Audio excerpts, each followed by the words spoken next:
All right, so I am logged in. So Heartwood is sort of the code name for this project. So this is the development site, not the real site. So you'll see some fake data in here that has my name all over it. And I am logged in as a forestry administrator, just so you sort of know my permission levels. So the sort of top level menus and these buttons that sort of take you to the common tasks are a good sampling of what is already in the system. So we have a couple of buttons here that are they sound a little general, but just so we know, there's really only forestry in here on the trust land side. We have some finance features, and then we also have some actually non-trust information in here as well. So this is something that we've started supporting, was the Good Neighbor Agreement. So that's timber sales on federal lands. But let's go ahead and jump in here. So some of you I know were at the demo that we did last summer, so I'm gonna try not to repeat myself too much. But I think there's some cool stuff that we're gonna want to see.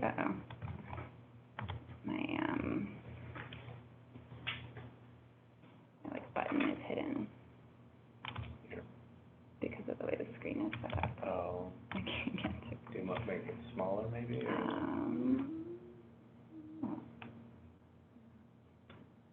Okay. Well, we'll just we'll jump in here. So this is a map of all of the trust lands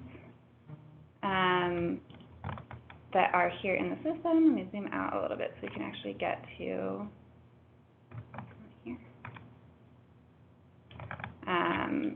See a little bit more of the map. So we can click through and look at individual trust areas. And now we're too small, so let's zoom back in. And see sort of which agreements are happening here on this parcel of land. So like I said, we only have forest management in here now. We have some placeholders. So this is sort of a place where we're going to be building out as we bring in real estate. You would see maybe some of the purchase history for this plot of land, any leases or rental agreements that are happening on it as well. And in general, on any individual area, you're not going to have that many different types of use, right? Because if it's a forested area, you're going to have forestry agreements. But there can be overlapping use of any given piece of land. So let's go look at one of the agreements, which has a funny name, Timber Saddle. So this is, I think, the first new timber sale that was entered in the production version of this app. It's a really exciting one because it's kind of complicated. So I won't walk through too many of the details of how a timber sale is created. I think we spent a little bit of time on that last time, but if anyone has questions, definitely ask me. So one of the key things that came out of the data analysis was that there needed to be a lot more geospatial support. We're talking about land management, right? And if you're not really grounding it in the geography of the land, it can be a lot harder for people to really know what we're talking about. So I think timber sales are a really good example of where we have a couple of different types of areas. So these represent harvest units. So we have two, looks like three, but it's actually just two different shapes here. And this is something that these harvest units are meaningful to the people in the field. They're meaningful to the customer. They are sort of along real geographic boundaries. So if we turn on the terrain in here, you can kind of see that one of these is on sort of flatter ground and one is a little bit steeper. We've got a little more of a slope, so that's probably why these are delineated this way. And if we go look at their attributes, we can see that, yes, so one of them is This one is a little bit flatter, so you can use a tractor to get the timber off. This one's much steeper, so you're using a skyline. And so that's really meaningful to the logging company that's going out there, to the forester that's managing the sale in the field. But the reality is that we need to also know sort of how it intersects with these trust areas, which are not real geographies, right? They're sort of squares that were drawn out by surveyors a long time ago. And that's where a lot of the geoprocessing comes in. So we are actually intersecting each of these harvest units with the truss areas that are, I'll turn that on so you can see the borders, that are underneath. So this truss area actually has two different trusts that it's benefiting, University of Montana Western and Montana State Eastern. And that is actually a good case of an example where we learned something as we went. I think initially we had understood that each trust area would sort of only benefit a single trust. And as we found, there are actually a lot of cases where, maybe I think this was initially one trust. It was the state normal school, and then got split into two, but the land still belonged to essentially both of them. So that's going to have a 50-50 split. And then similarly, as we've been learning more about real estate, they have restrictions. If you sell a piece of trust land, you have 10 years to reinvest that into new land, and sometimes you don't have enough money to buy anything that's on the market. So you're going to pool multiple trusts, and then you're going to have a different allocation there. So what this is really getting at is ultimately how is the revenue from this sale going to be divided? So the loggers that are coming out here, they know which harvest unit they're in, right? They know which part of their sort of mapped agreement area they're in, but they aren't necessarily tracking, okay, now I've crossed this invisible line into a different section that benefits a different trust. So we're sort of doing that work here, where we're saying that the lumber harvested from this harvest unit is going to be split up. This is a good complicated one to look at, going to be split up into 4 different pieces here. So they're all different sizes just based on their proportion that makes up each harvest unit. So I'm going to pause a minute there in case you have questions. The most complicated part. I don't have any questions at this point. So Let me know if you do. I will do so. Okay. So we're going to go ahead and look at the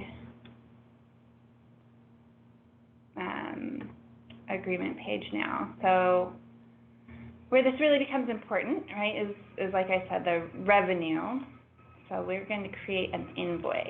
So our logging company's out there, they are hauling logs, taking them to the mill, recording, for those of you who aren't in forestry or don't use truck tickets. I didn't know about truck tickets before, but each truck is going to have a record of how much it was hauling. So I have a few truck tickets here that I can add to this invoice. So I'm just going to take all of them. So our early January truck ticket. So this is the actual amount of timber that's been harvested during this period. So we've got saw logs from both harvest units. And then if we come in and look at sort of where that revenue's actually been allocated, now for each truck ticket, it's splitting out across those different trusts that we had. So there's a summary up here at the top. So this is ultimately what is going to plug into the finance side of things. So the person who's managing this agreement has created the invoice. They've looked over these allocations. It looks right to them. They're going to finalize this. And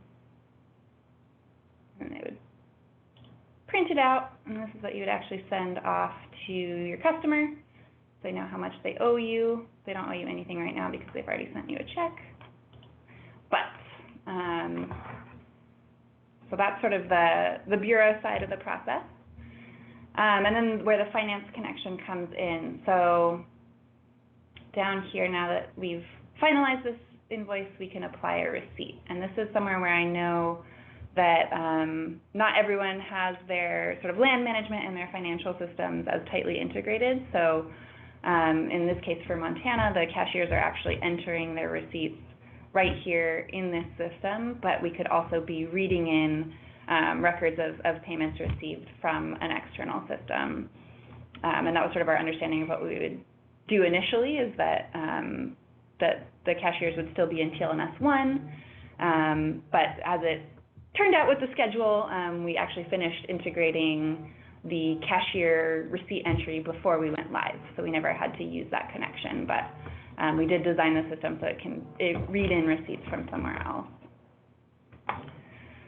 So once I apply a receipt, we have a receipt here that's been entered on this agreement. So I'm going to apply this amount. So it's only applying that $32.40 that's actually on this invoice. And if we go look at this receipt now, it has sort of one line item for each of those line items on the invoice. And this is going to have all of the account and funds. This is all of the sort of accountant-y information of where this actually is going to go in Montana's sort of bookkeeping system. So this is kind of the end of the line for this revenue. Now it's been apportioned and it can be distributed. Okay, so this is a receipt that's been entered for forest management. So as I said at the beginning, I'm logged in as a forest management admin, so I could come in here and say, okay, we're done with this sale. I'm going to assign it to a different sale. I think I can do that. There we go. So these are going to be all the open sales. I can do whatever I want with this one. Sort of cut off here on the bottom. Okay, well, it's cutting off my submit button, but there's my submit button. But I can't, so this is where the integration with TLMS 1 is. So if we come look for a receipt that is, for instance, we'll find the fake receipt that I entered under my name for ag and grazing. So ag and grazing are still in TLMS 1. So here's this one. So this one is going to have an alert that this receipt has been sent to TLMS 1, and this is sort of where the connection is between the two systems. And we have at various points throughout the development cycle sort of changed where the connection point is. So as I mentioned earlier, when at the end of phase 1, we had just done the forest management workflows. So the plan at that point was to write receipt records from TLMS 1 here into TLMS 2 so that forestry could consume those receipts. Now, because finance is in TLMS 2, instead the receipts are being written back to TLMS 1 for ag and grazing, minerals, and real estate. And as we're sort of moving forward with phase 2, once real estate is here in this system, then their receipts will no longer be written back, and instead it will only be ag and grazing and minerals. So sort of as we bring new people in, there's less and less data being transferred between the two systems, and we are sort of trying to minimize those transfer points so that there's fewer opportunities for sort of a mismatch or for anyone to get confused about what's happening in which system. I have a question. A question? Yeah. Yes, Damon. So a question came in from one of the listeners. Does the database include environmental requirements, constraints, that can be incorporated in timber sale contracts? Related to this, does the system define and track environmental performance metrics, such as % disturbed soil, temporary road restoration? The short answer is no. We haven't been tracking any of the sort of environmental metrics. There's no reason you couldn't add those to a timber sale really easily, though. I think sort of the way we can go look at the timber sales again, but the way that we have set up sort of these sale detail pages is that there are all of these sort of individual components that make up a sale. So you'll have the customer, some details about the products, you'll have their use areas. So it's designed to be really modular, so you can add new components. So for instance, the Good Neighbor Authority version of timber sales was initially copied from the Trust Lands version, but has a couple of other components that are a little bit different because it's on federal land and they have different reporting requirements. So it's really easy to incorporate sort of a new table that's capturing new information about a sale, and that's a structure that we're planning to leverage as we bring in real estate and the other bureaus as well, is that you're always going to have sort of some of the same basic information. Where is this taking place? You know, general description, when was it established? But that all of these sort of subsequent panels and pieces of information are going to be really specific to the agreement type. Thank you.